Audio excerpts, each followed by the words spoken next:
이것은 광주 연주동 성당에서 1시간 반 동안 한 강의인데 약 20분에 줄여가지고 아주 빠르게 하겠습니다. 속도가 있게. 여순 사건은 끝나지 않았다는 것입니다. 그리고 다시 봐야 된다는 것입니다. 여순 사건을 지역적 사건으로 인식하게 되면은 아주 협소하게 되면서 우리는 이 사건의 성격, 방향 이런 모든 것을 다 놓치게 된다는 것입니다. 그렇다면 어떻게 봐야 될 것인가? 민족사적 관점과 세계사적 관점 속에서 봐야 된다는 것이죠. 이 사건은 그냥 우리들끼리 부딪혀서 우연하게 일어난 사건이 아니라 민족사적 배경과 세계사적인 배경이 있다는 것입니다. 첫 번째, 시대 모순과 시대 정신으로 보면은 식민지는 민족 해방입니다. 분단은 통일이 시대 정신입니다. 독재는 민주화가 시대 정신이었죠. 시대 모순에 시대 정신이 반드시 있어왔던 것인데 우리 여순이 어디에 위치해 있을까? 라는 부분들을 이야기를 해보고자 하는 것입니다. 세계사적인 배경은 이렇습니다. 식민지가 아시아, 아프리카, 아메리카, 남미에 거쳐서 엄청나게 걸쳐 있었죠. 그리고 그들이 식민지를 만든다는 것은 한 민족이 한 민족을 부정하는 논리라 제국주의를 만들었던 것입니다. 이 이후에 국제 질서가 또 한 번 재편이 되는데 세계 2차 대전 이후에 말하자면 사회주의와 자본주의 충돌 과정에서 재편된다는 것이죠. 그리고 우리가 경험했던 IMF와 세계 자본주의 착취라는 것들이 또 있습니다. 우리한테 경제적으로 수탈하는 그런 과정들이 얼마나 큰 고통과 아픔을 가지고 있는지는 우리들이 알고 있죠. 지금도 보면 서울역에 노숙자가 있고 비정규직이 바로 그런 현상입니다. 여순 사건은, 여순 항쟁이라는 사건은 분단과 통일이라는 그런 과정에서 있습니다. 국제 질서 재편 과정에서 충돌 속에서 있어왔던 민족사적 세계사적인 사건이라는 말이죠. 지역에서 우리끼리 부딪혀가지고 일어난 사건이 아니다는 것입니다. 민족사적인 배경을 보겠습니다. 이 땅은 약 125년 동안에 참으로 어려운 고통과 인권의 핍박을 받고 살아왔습니다. 동학농민혁명, 항일루병, 3.1혁명, 60만세운동, 광주학생운동, 대구 10월, 제주 4.3, 여순, 그리고 한국전쟁, 4.19 혁명, 부마항쟁, 광주 5.18과 6월 민주항쟁, 촛불항쟁, 125년 동안의 13개의 사건이 우리의 현대사를 관통해왔다는 것입니다.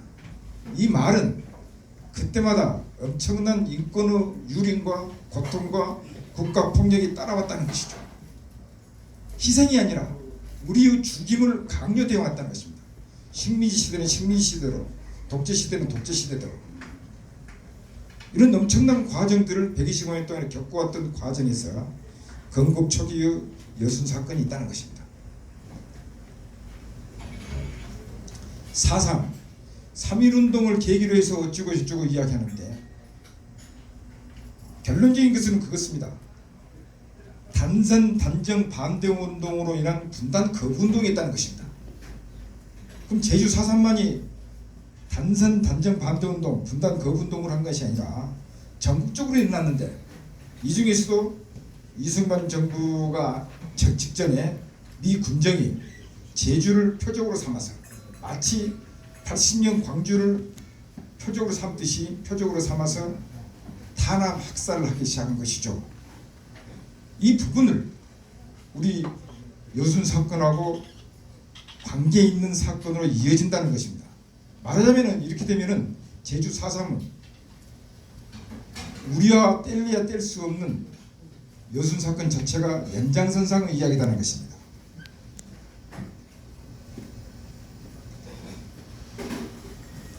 이것이죠. 제주 4.3을 탄압했다.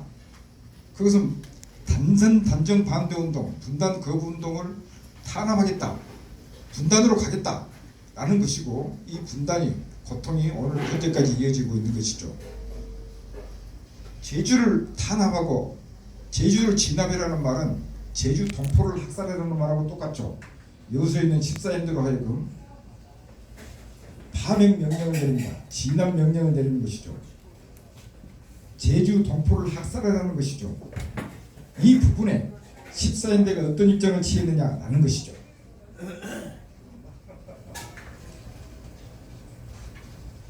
(14인대가) 우리가 이야기해주고 있는 반란의 부분들을 내용을 보겠습니다.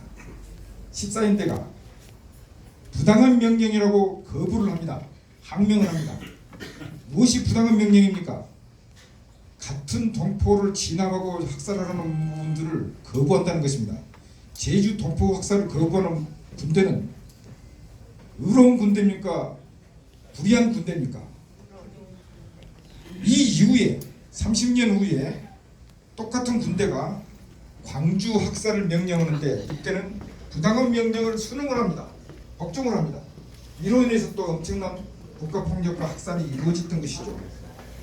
그렇게 보면은 이 대목은 대단히 유의미하게 재해석, 재조명이 반드시 돼야 될 그런 대목이 되는 것인데, 이것이 잘못됨으로 인해서, 단추 하나가 잘못됨으로 인해서 그동안 이후에 군부 독재가 이 땅을 30년 동안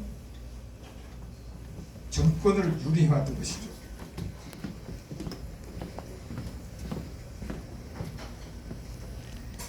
그렇다면 그것은 우리의 이야기냐, 우리가 주장하는 이야기냐? 아니다는 것이죠. 그들이 주장하는 논리들은 현재도 각종 시위나 집회 때 주장하는 논리를 무엇으로 표현을 하죠? 보도자료나 성명서를 통해서 발표를 합니다. 이들의 성명서 내용이 이것입니다. 우리들은 조선인민의 아들, 노동자와 농민의 아들이다. 우리들의 사명, 군대의 사명이 국토를 방해하고 인민의 권리에 공기를 위해서 생명을 바쳐야 한다는 것을 안다. 제주 애국 인민을 무차별 학살에 의해 우리들을 출동시키는 작전에 조선 사람의 아들로서 조선 동포를 학살하는 것을 거부하겠다.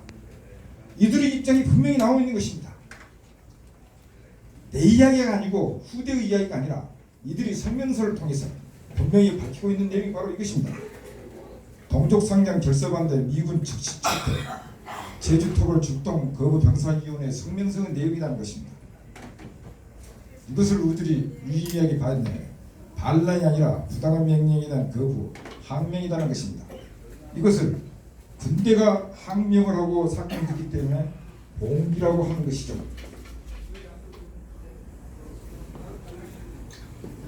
근데 문제는 이것이 왜 여수, 순천을 중심으로 한 전남 동부 지역으로 확대 확산이 됐을까? 라는 부분들입니다. 군대의 봉기가 지역으로 확산되면서 소위 여순 사건이라는 이름으로, 여순 반란이라는 이름으로 우리들에게 이루어져 왔는데 이 부분이 궁금하다는 것이죠. 이런 과정을 거치면서 군인 봉기가 대중 봉기로 중앙동 로타리 인민대를 거쳐서 이 14인대가 북진을 하고 전진 배치를 하죠. 자세한 이야기는 나중에 과외로 하기로 하고 빨리빨리 진행되도록 하겠습니다. 점령지에서 인민행정을 실시를 했습니다. 1948년 8월 15일 대한민국 정부가 단산 단정 반대 운동에도 불구하고 남한 정부가 수립이 됐죠. 그런데 남한 정부가 수립된 이후에 2개월 만에 여순 사건이 발발해서 친일 인사들을 처단을 해버렸죠. 그럼 이들을 어떻게 해야 될 것인가? 이들은 체제 질서 파괴 행위가 되는 것입니다. 남한사의 자본주의 체제에서 이 사람들을 소위 해방구를 만들어 가지고 처단했기 때문에, 이것도 법질서 체계를 갖추지 않고 했기 때문에 이런 일을 작년 세미나에서 나온 결과가 이런 것은 체제 질서 파괴 행위로 봐야 된다. 이건 나름대로 제과를 물어야 된다는 것이죠. 이렇게 전진 배치를 돼갑니다. 그리고 이승만 정부가 즉각적으로 대응을 합니다. 사건의 배후 조종자가 첫 번째는 김구 선생님이라고 이야기합니다. 전국 여론이 여기에 동의를 하지 않죠. 두 번째로는 소장파 국회의원들을 지목을 합니다. 동의하지 않죠. 적극적으로 반대를 합니다.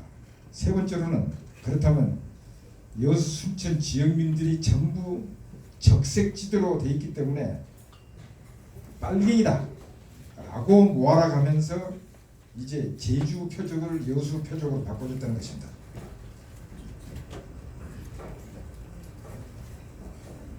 그러면서 당시 병력이 5만 명인데 5만 명 중에서 10분의 1은 5천 명을 갖다가 집중적으로 여기에 투입을 해서 이제는 제주가 아니라 여수를 진압하려고 내려옵니다.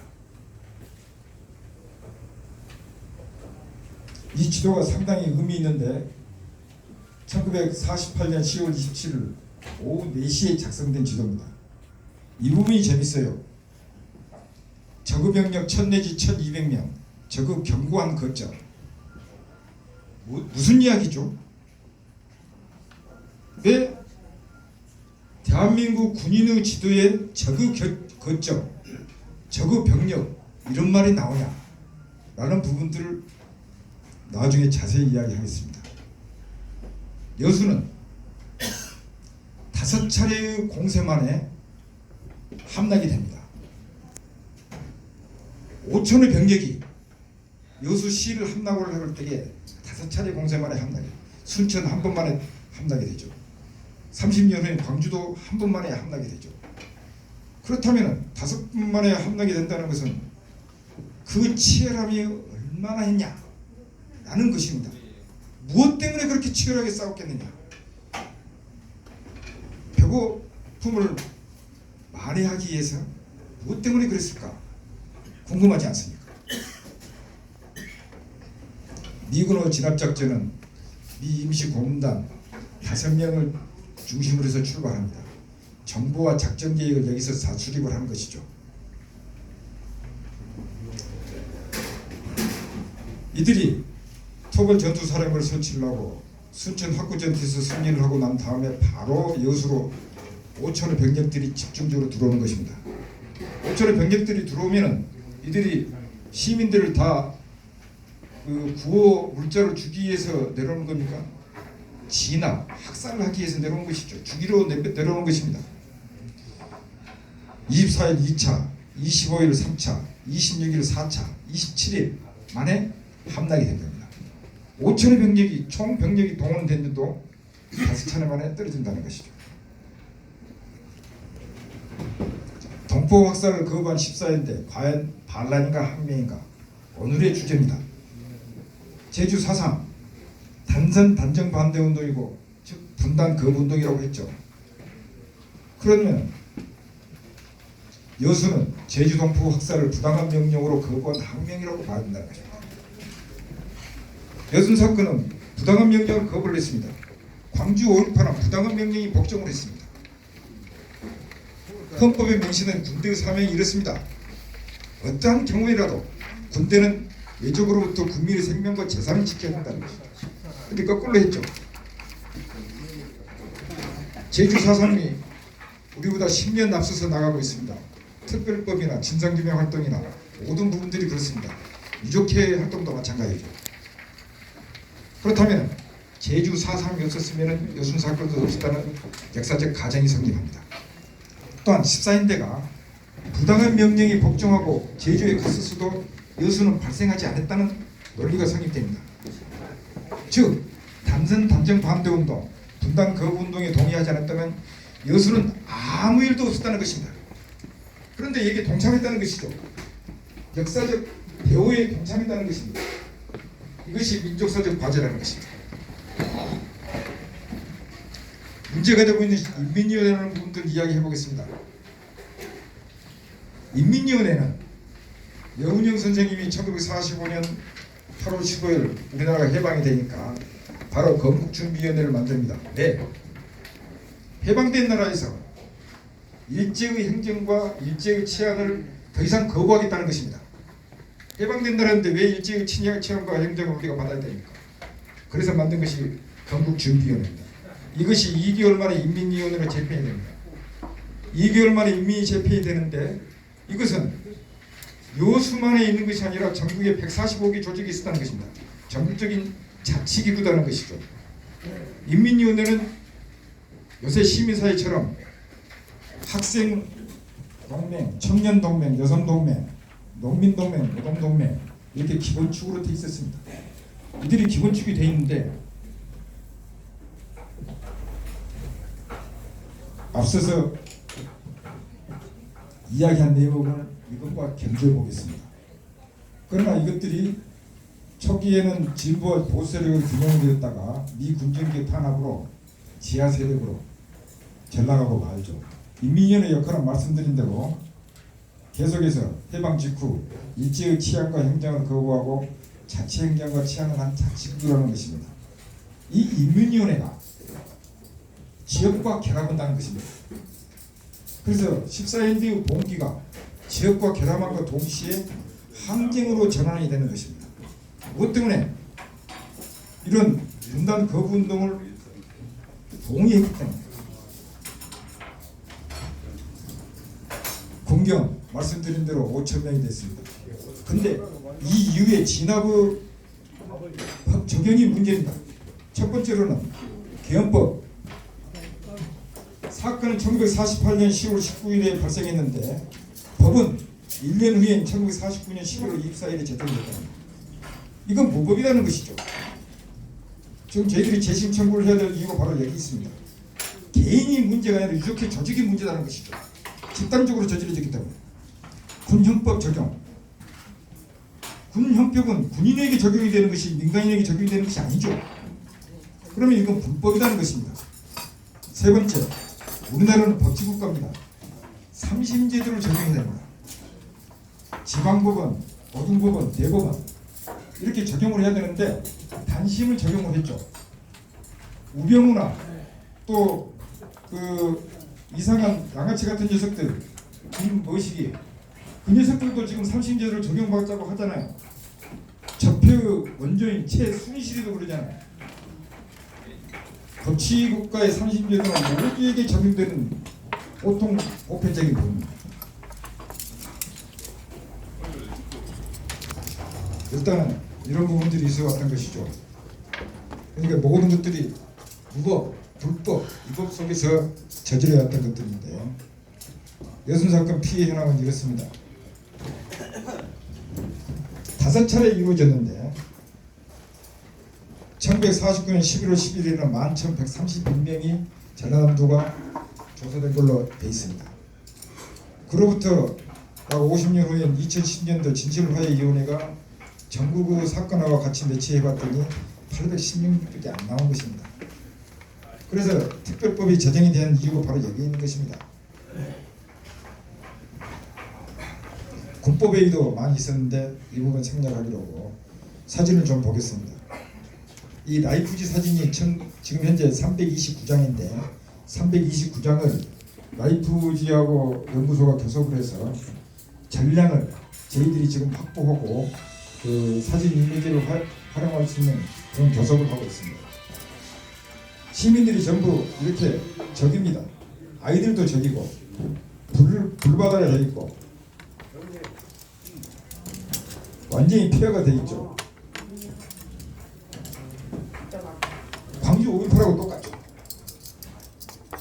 우리 박선태 회장님의 큰형님이 또 5.18때 돌아가셨는데 미군의 역할 이 부분도 생략하겠습니다. 미군 아이들이 현장에 직접 와 있죠. 미군의 역할이 미군의 책임이 우리하고 자유롭지 못해요. 해방됐지만도 여전히 우리 진압군들은 용병처럼 부려왔죠. 직접 진두지휘를 하고 있는 겁니다. 정보뿐만 아니라 작전. 제가 포토그래피를 한 게 아니라 얘들이 찍은 사진입니다. 얘가 박정희입니다. 토벌사령부 작전장교로 활동을 했죠.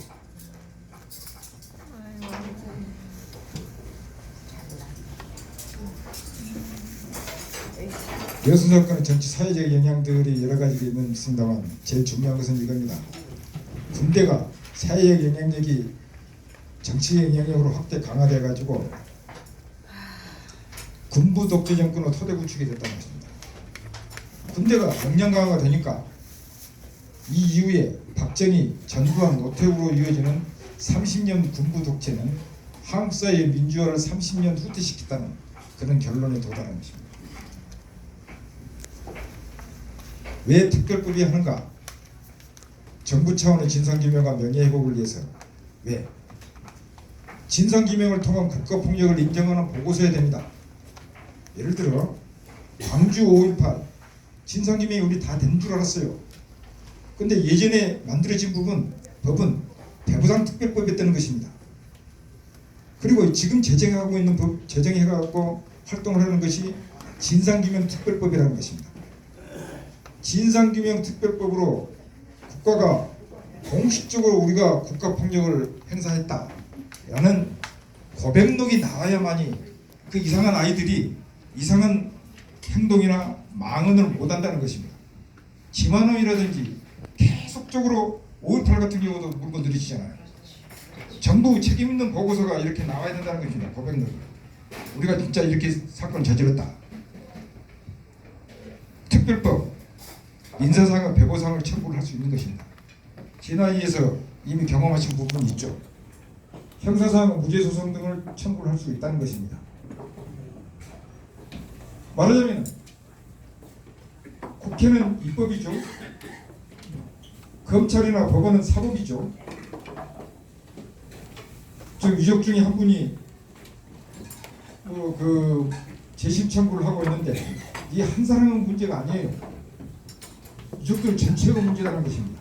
네, 앞서서 이야기했던 대로 개헌법, 군법, 삼심제도를 적용하지 않는 것 이런 부분들이 무법, 불법, 위법이 적용이 되기 때문에 이 우리 힘으로 안 되니까 민병하고 조직적으로 결합해갖고 하자라는 것입니다.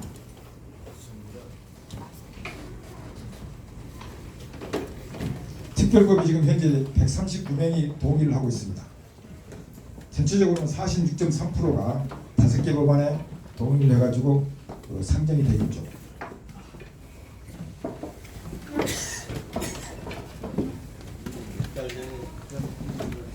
다섯 개 법안은 현재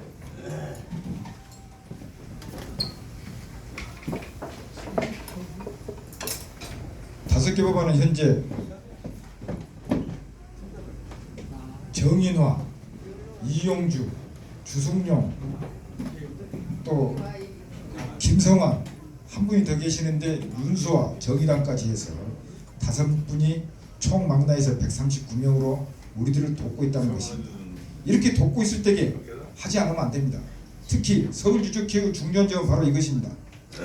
지역유족회가 서울에 와가지고 한번 행사를 하려면 지역별로 200만 원이 듭니다. 버스 임대료 왔다 갔다, 아침, 점심, 저녁 식사비 한 대당 200만 원이 들어요. 근데 서울 유족들이 제대로 진영을 같이 갖고 하게 되면은 거리도 가깝고 비용도 절감이 되고, 그리고 우리가 이렇게 막 열심히 하게 되면 지역 유족회가 가만히 있겠습니까? 고생한다고 20만 원씩 30만 원씩 주겠죠. 그러면 지역에서는 200만 원 300만 원 든 것을 10분의 1만 줘도 우리가 할 수 있는 것이에요. 그리고 이제 결정적일 때는 우리 서울 유족을 중심으로 해서 지역 유족까지 전체적으로 쫙 모여가지고 한 4,500명 대우로 또 일을 할 수도 있는 것이고, 서울 유족회의 중요한 점이 바로 여기 있습니다. 근데 그 지역 유족회에 적을 두고 있는 사람들은 일단 전부 서울 유족으로 적을 옮겨가지고 여기서 활동하시면 돼요. 그래가지고 서로 정보 공유도 하고 활동 공유도 하고 이런 부분 속에 있어야 되는 것입니다. 1시간 반짜리를 지금 몇 분에 걸쳐서 20분에 걸쳐서 이야기를 했습니다. 다음 기회가 있으면 자세하게 말씀드린데, 아무튼 여러분들 약 20일 동안의 연구 성과와 조사 성과가 집대서관 현지의 이 설명은 여러분들에게 대단히 용기와 자긍심과 의지를 가지게 될 거라고 믿어 의심치 확신합니다. 여러분들 대단한 선배들의 선진들의 후손들입니다. 자긍심을 가지십시오. 고맙습니다.